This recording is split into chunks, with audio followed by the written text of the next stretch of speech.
So, dear children, good morning to all once again, and welcome you all in this class today. As per our previous discussions, we were focusing upon the revision of our chapter electromagnetic induction and alternating currents beta. So, let us continue with that revision part, that how we can have the electromagnetic induction and alternating currents. As per our previous discussions, we have finished the revision part up to your magnetic flux, Faraday's laws, and applications of Faraday's laws. We have also finished with it. Now, let me begin with after Faraday's laws. We were having our concept of Lenz's law, then Lenz's law and energy conservation we completed. Now, let me have the concept of your eddy currents. Eddy currents. What do we mean by the term eddy currents, and what are the benefits or applications of eddy currents, and what are the disadvantages of the eddy currents? Eddy currents, these are the circulating currents basically. And these circulating currents, these come into picture in the case of a metallic block, when that metallic block is subjected to the variation in the magnetic flux. So if I just write the statement part for these eddy currents, I can say that eddy currents, these are defined as the circulating currents which originate in a metallic block if the block is subjected to change in the magnetic flux. Change in the magnetic flux. How to have this definition or the statement part put in the form of diagram or the actual current itself? Imagine that we have this particular metallic block, and this metallic block, let me draw it in the form of a cube type of arrangement. Let it be the block here, and we are subjecting this metallic block. This is your metallic block. We have this magnetic field applied across this metallic block. When we vary the magnetic field across this metallic block, these lines indicate the magnetic field B. When this magnetic field is subjected to variation, then over here across the cross-sectional area, which is intercepted by these particular magnetic lines of force, here these circulating currents, these are the circulating currents rather, which come into picture or which come into play. Dear students, these circulating currents, these have many effects on the metal block itself. As we all know that when a current, it will be flowing through a metallic block, or it will be generated in a metallic block rather, and here area of cross section of the block is too large. It is too large area of cross section due to the surface area of the edge, and here obviously the resistance offered by this metallic block will be very less. Why I can say so? Because R is equal to rho into L upon A. Here, this area of the face is very, very large in comparison to the ordinary situations. And therefore, resistance offered by this block to the circulating currents is very less. And circulating currents in this way, these rise up very heavily. And sometimes these currents are too large and these can even melt this metallic block depending upon the flux variation available across this particular metallic block beta. So in a nutshell, I just want to say that immense amount of heat is produced in this metallic block. Now this is all up to us that how we can use this heat produced. Should we use this concept for some other particular type of application with us? Now, obviously, because the currents are getting produced, heat is getting produced, it will be having benefits as well as it will be having the disadvantages also. First of all, pinpointing upon the disadvantages, it can damage the windings of the machines. Suppose eddy currents are generated in the machines which are electrically operated. There, the windings of the machine, insulation of the machine, that may undergo some damage or some wear and tear in that particular part, it may be seen. Or in nutshell, beta, the insulation part of the machine, due to the repeated heating effect produced by the eddy currents, when we switch on the machine on one day and then on the next day, then on the next day, that may be seen. Secondly, beta, important point over here is that beta, these eddy currents, due to the heat produced, these may reduce the efficiency of the machines also beta. Suppose heat is produced in the transformer core, and due to the heat produced in the transformer core, insulation may be broken beta, or due to this heat, the whole transformer, it may warm up too much, and due to that, the damage, some sort of damage is always expected, and we have to shut down the transformer for some time, especially in the summer seasons with it. And now, depending or focusing upon the disadvantages of these eddy currents, how we can minimize these particular currents. See here, this is the block about which we were talking, and in this manner, what can do is that we can cut this block in the form of thin wafers. बहुत ही simple से example के साथ आपको indicate कर देता हूं बेटा. Imagine कर लीजिए जैसे मेरे पास ये डायरी है, इस डायरी की ये कुछ थिकनेस है और ये इसका एरिया है, इसके 6 फेसेस हैं, आप जिस तरफ से मर्जी देख लीजिए, इसका कुछ ना कुछ थिकनेस आपको मिल जाएगा. अगर मैं इस तरफ से मैग्नेटिक फील्ड अप्लाई करूंगा फ्रंट फेस से, देन बेटे इसका जो ये वाला थिकनेस है, it will be available for the circulating currents to join up और to come up.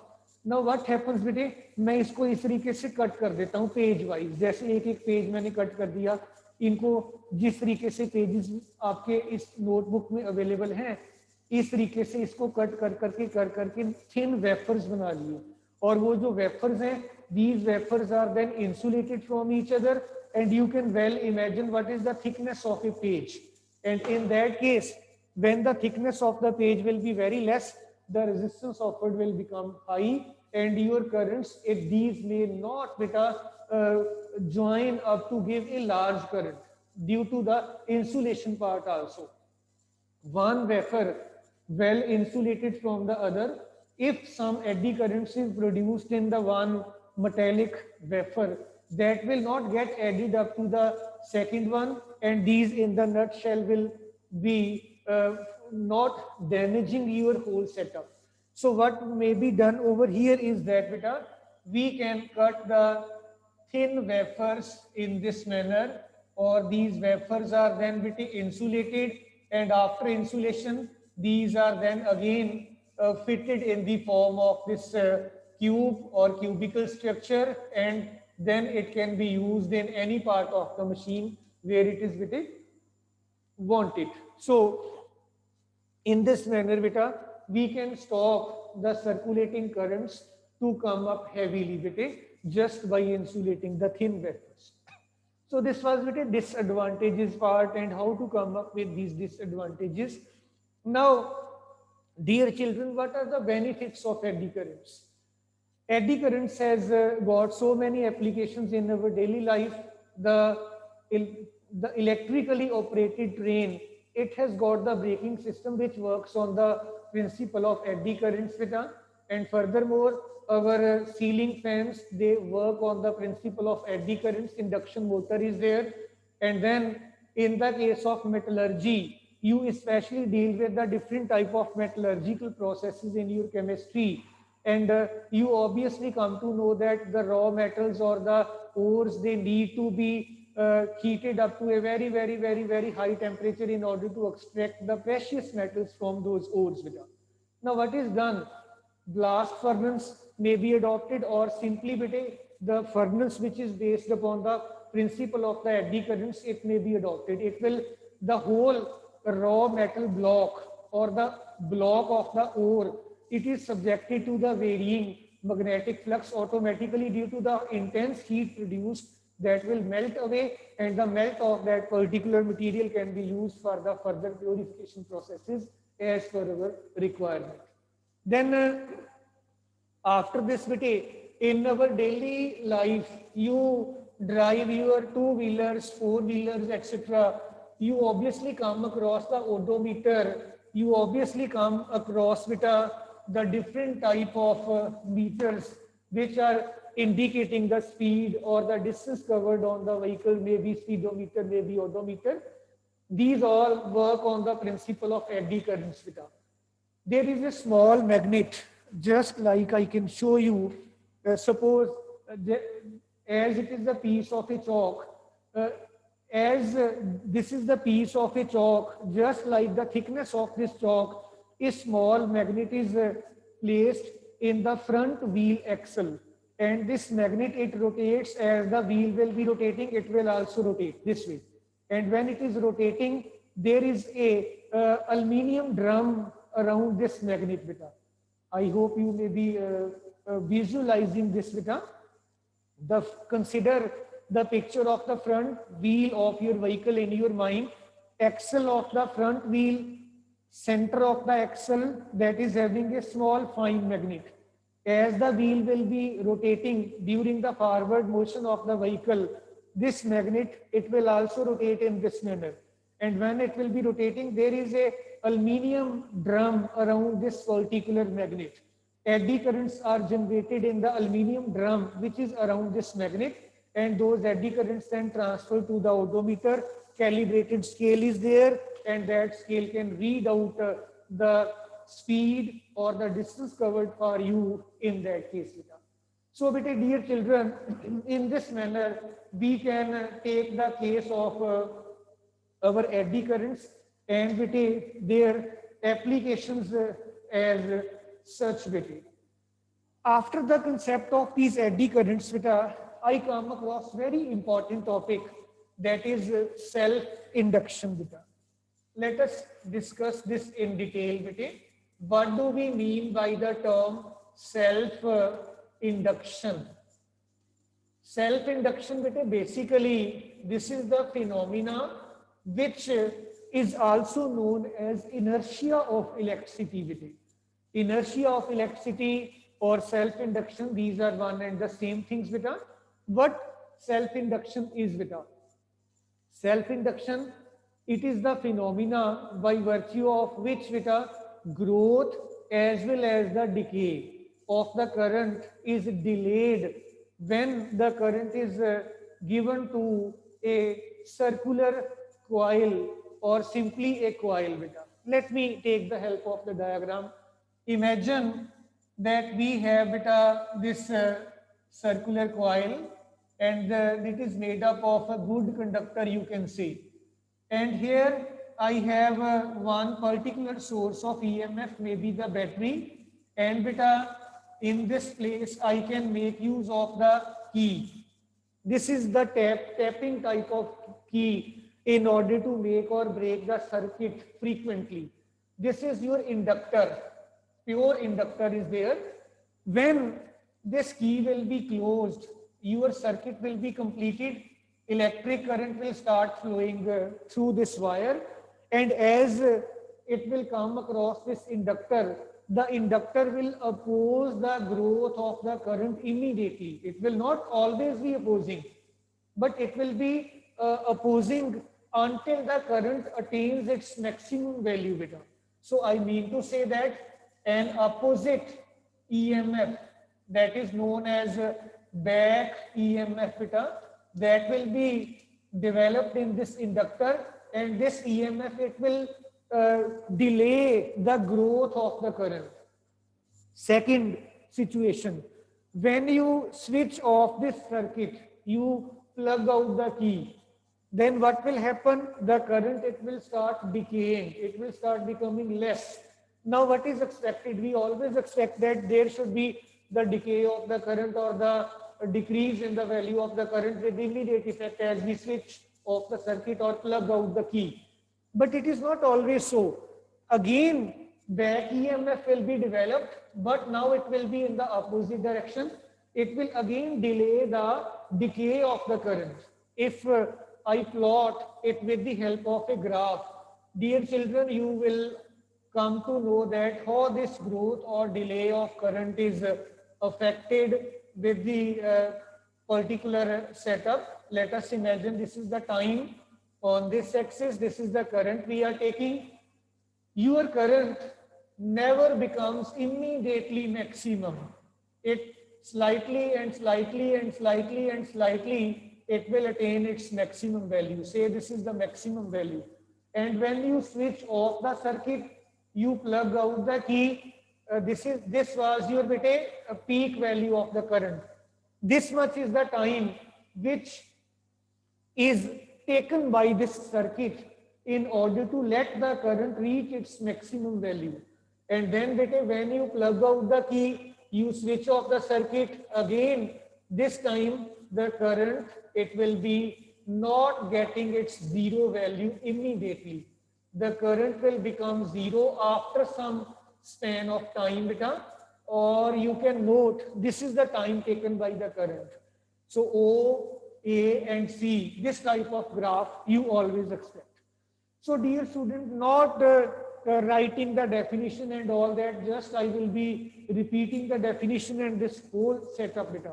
Self-induction, this is known as inertia of electricity, or we can also say that self-induction is the phenomena by virtue of which an inductor or a coil in the form of an inductor, it will always delay the growth as well as the decay of the electric current when electric current will be supplied through this particular inductor. So this phenomena, this is termed as your self-induction. And one thing more, if we talk about this self-induction phenomena, we can say that the self-induction in this case, especially, we can demonstrate this particular effect with the help of one more circuit setup. Let me take the help of another example that let it be the battery, and let us imagine here it is the key, and furthermore we have two branches connected parallel to each other. This is the pure resistor, and electric bulb is connected.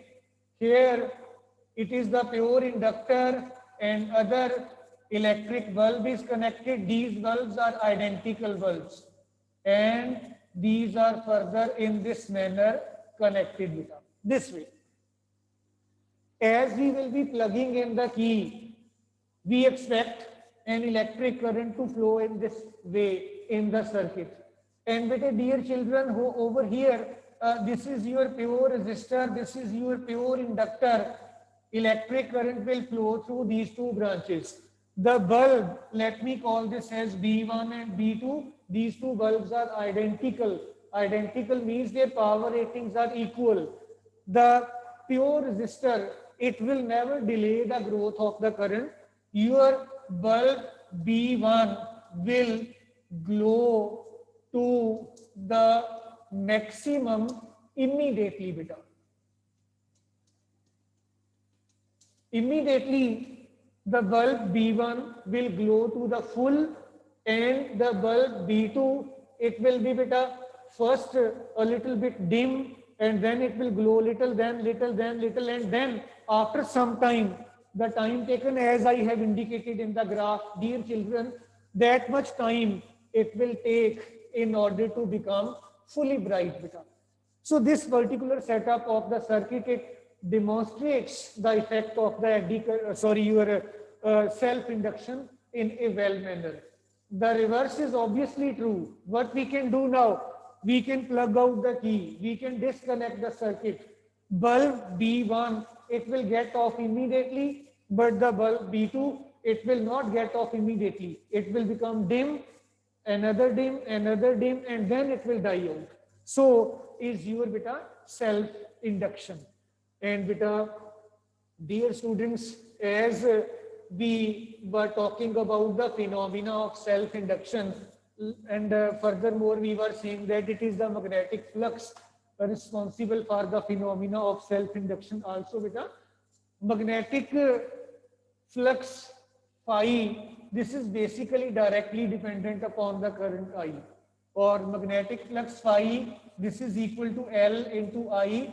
L is your coefficient of self-induction beta, especially in these situations, and L will be equal to phi upon I, and if your I, this is equal to 1 ampere, coefficient of self-induction is equal to the magnetic flux beta. You can define the self-induction or the coefficient of self-induction that it is equal to the magnetic flux linked with the inductor when the unit current is made to pass through this beta. There is still another way. As per our previous discussions, we have said that our induced EMF will be here the back EMF we were talking about in the circuit. This is equal to minus L and d phi by dt. This is equal to minus L ddt of L into I. It is equal to, this is N beta, not L, number of turns it should be. And it is equal to minus N and di by dt. Obviously, L is constant over here beta. And L, if your number of turns is 1, and di over dt, rate of change of current, rate at which the current is changing, that is unity, then L will be equal to the magnitude of the induced EMF. So dear students, I can say that coefficient of self-induction, this is equal to the magnitude of the induced EMF if the rate of change of electric current in the circuit is equal to 1 ampere per second beta. So beta, in this manner, we can have the case of the self-induction discussed as such beta. Now beta, very rarely, but it may be the case that you may be given 1 or 2 or 3 inductor coils, or you may be asked to calculate the equivalent inductance as we were having the case of the resistors. So you should be able enough to tackle that also. I will be doing that after a minute. Before that I will calculate. चलिए पहले वो ही कर लेते हैं बेटा. Then when beta series, when the inductors are connected in series. In series means end to end. This is your first inductor, and say here is your second inductor. This is L1, this is L2 beta. And these are connected to some external source of EMF. Let I, this is the current flowing through this beta setup due to your external source of EMF. And furthermore, E1 is the EMF developed across this. E2 is the EMF developed across this back EMF. These are the EMFs about which I am talking. And let it be the source of EMF we have applied with EMF E as such. Now what can be done? In this case, the net voltage, this is equal to the voltage available across the first as well as that of the second weightage. But we know that EMF E, this is equal to minus L and di by dt. If I replace both of these with a single inductor which is equivalent to these, I can say that my L series di by dt, this is minus L1 di by dt minus L2 di by dt. Getting all cancelled, L series, this is L1 plus L2.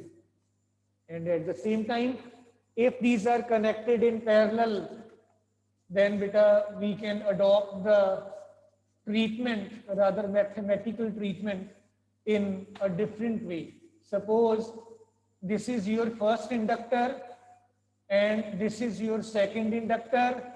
These are connected in parallel as indicated in the diagram. This is the key we are using, L1, L2, their coefficients of self-induction. And here, if this is the current, I1 will be flowing through L1, I2 will be flowing through L2. Voltage across the two, because these are connected in parallel, will remain the same. I can say that my total current I, it is getting divided into I1 plus I2. Total current was I. Here it is I1 and I2, the sum of the two currents in the two branches. Beta, let us take the derivative of this. Beta, di by dt, this is di1 by dt plus di2 by dt. Now, beta, we know that EMF E is minus L di by dt, and di by dt, this is minus E upon L. If I replace both of these inductors connected in parallel with a single inductor which can do the same job as the two are doing when connected in parallel, then imagine that I have minus E upon L parallel. This is minus E upon L1 minus E upon L2. E getting cancelled, I will be left with 1 upon L parallel, equivalent inductance, and as such this can be solved. Beta. So was the concept of your beta inductors connected in parallel or beta connected in the series manner. You might be remembering that beta last time we were having the case of the solenoid also discussed. I think 2 or 3 days back, we discussed the case of the solenoid where we calculated the magnetic field at the center of the solenoid due to the current I flowing through the solenoid by the help of some external source of EMF.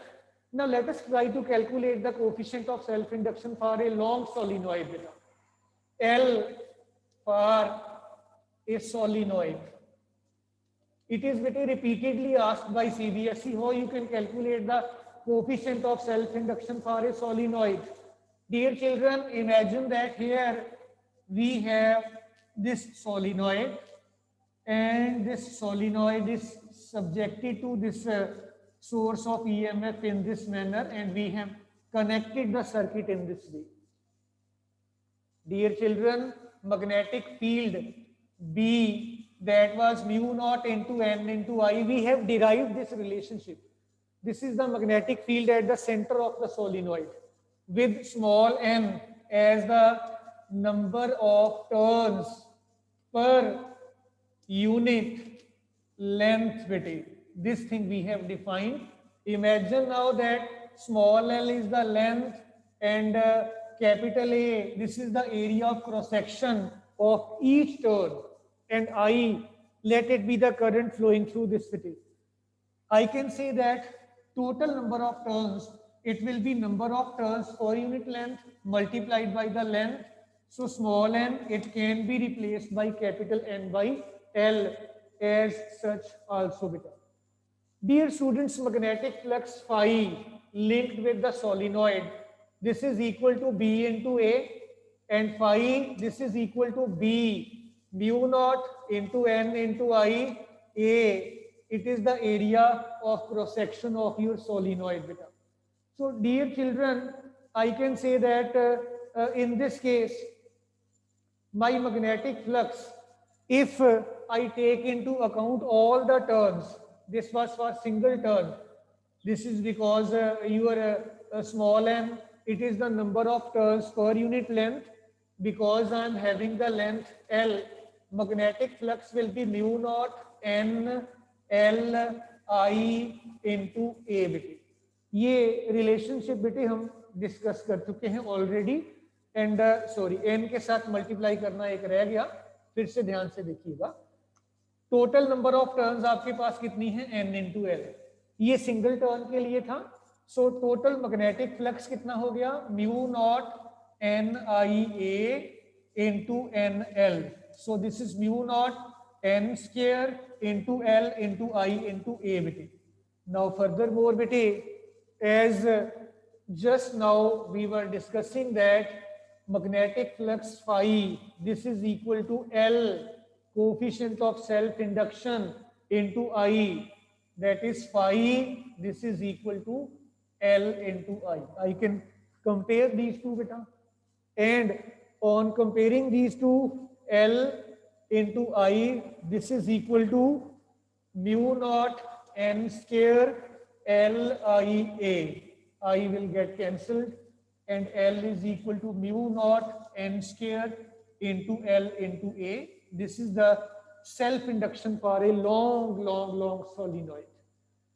And beta, dear children, over here, this small n, it can be replaced also. Small n on account of being equal to capital N by L. We will get our relationship modified into this form also, that your L, coefficient of self-induction, this is mu naught in place of small l, this is small n, sorry, n square upon L square into L into A. 1L is gone, coefficient of self-induction, mu naught capital N square upon L into A. So we need sometimes this relationship just maybe for the purpose of derivation as asked by CBSE, or for some other beta numerical purposes also beta. So is your coefficient of self-induction beta as such. Then beta, let me compile up with the energy stored in the inductor beta. Or we can go for with the energy stored in the inductor. Let us focus upon this beta. Energy stored in an inductor. Let us focus upon this today. Imagine that we have a inductor and it is connected to some external source of EMF with the help of this battery, you can say, or this key L as such, L being the inductance beta. Now as we will be plugging in the key, due to the phenomena of self-induction, an opposing EMF E, which is minus L into di by dt, it will get developed just opposite to the EMF we have applied from the external agency. If we want that this current should be maintained in this, across this inductor or in this inductor, our external EMF, at least it must be at least equal to this back EMF in order to maintain this current. So we will say that this must be equal to minus of this E, minimum value. This is minus plus L di by dt, and from here, by rearranging your terms, we can get it calculated, because when we calculate work done in order to supply a small charge, during the charging process, it will be equal to Q into E into dq rather. dw is equal to v into dq होता है. In place of v I am writing this E beta. So dw will be equal to L di by dt into dq. See, it can be managed like L di dq upon dt. See this dq upon dt. This is electric current I. So dw, this is equal to L I di. Integrate कर दो, you will get the total work done, और वो जो total work done होगा that will be giving you the energy stored in the inductor. This is L I di 0 to I naught. But generally we consider I naught as the peak value of the current. So it will be equal to L is your constant I square by 2, 0 to I naught. It is equal to half L I naught square. So this much is the energy stored in the inductor. बेटे dear children, कई बार energy density की बात भी की जाती है. Energy density निकालने के लिए आपने L की और I नॉट की वैल्यू सब्स्टिट्यूट कर देनी है. जैसे ही आपके पास इंडक्टर था, एनर्जी डेंसिटी, चलिए 1 मिनट लगा ही लेते हैं इस पे भी बेटा. एनर्जी डेंसिटी को आप U बार लिख देते हो, और ये energy stored per unit volume of the inductor होती है, जो भी आप इंडक्टर जैसा भी आपने लिया है. और बेटे आपको पता है वॉल्यूम होता है एरिया इनटू लेंथ के बराबर. एनर्जी तो आपने निकाल लिया already. So I will have energy density, this is equal to 1/2 L I naught square divided by A into L. आओ बेटे इसको थोड़ा सा रिलेशनशिप को मॉडिफाई करके, अमेंडमेंट करके इसको एक प्रॉपर शेप में ले चलते हैं. आपने अभी अभी डिस्कस किया था कि जो आपका L है, this is mu naught small n square into A into L, n square into A into L. और बेटे dear children, we have also discussed that B is equal to mu naught into n into I. I will be equal to then B upon mu naught into n beta. You can well imagine that when I will substitute these values in this expression, I will have 1/2 L mu naught n square AL.